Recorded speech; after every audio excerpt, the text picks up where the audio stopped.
In order to understand the concept of prisms and total internal reflection, let us look at this diagram. This is an isosceles right-angled prism. Here two angles are equal to 45 degree and the other is 90 degree. Now let us consider this object PQ. A ray of light is striking straight from point P to the surface AB of the prism.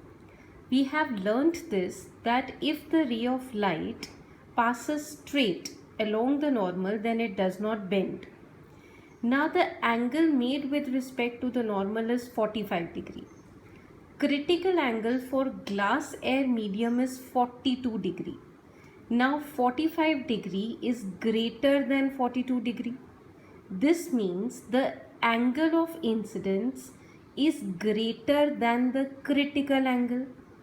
This means total internal reflection would take place. Hence, the ray of light, instead of going out, underwent total internal reflection and came back into the same medium, and it strikes the surface BC of the prism. Again, this ray of light makes an angle 45 degree with the normal. Again, this angle is 45 degree, which is greater than the critical angle for glass air media, that is 42 degree. Hence, total internal reflection takes place.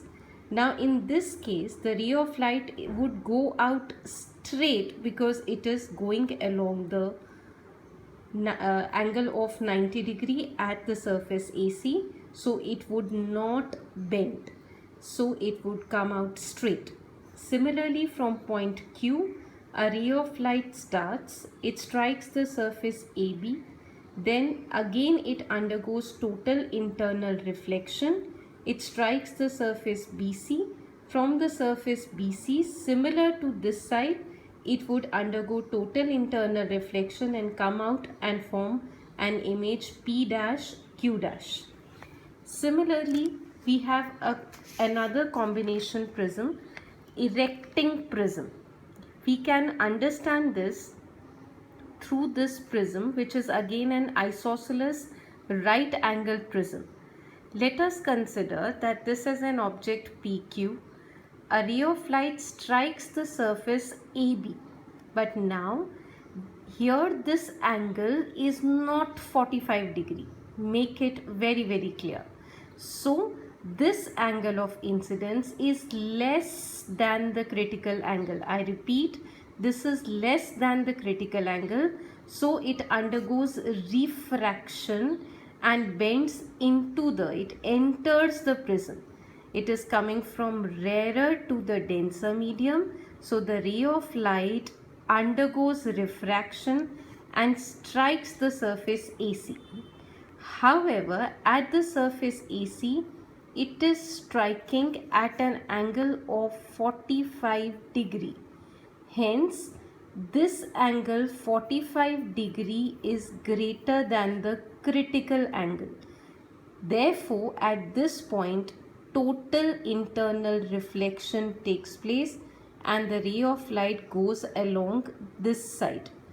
It strikes the surface BC, but here the angle of incidence is less than the critical angle, so total internal reflection would not take place and the ray of light would come out of BC.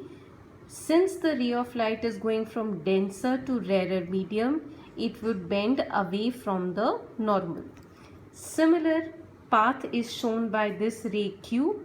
It undergoes bending at surface AB, undergoes total internal reflection at this point. Here angle of incidence is equal to angle of reflection. It strikes the surface BC. However, again the angle of incidence is less than the critical angle. So it undergoes regular bending, that is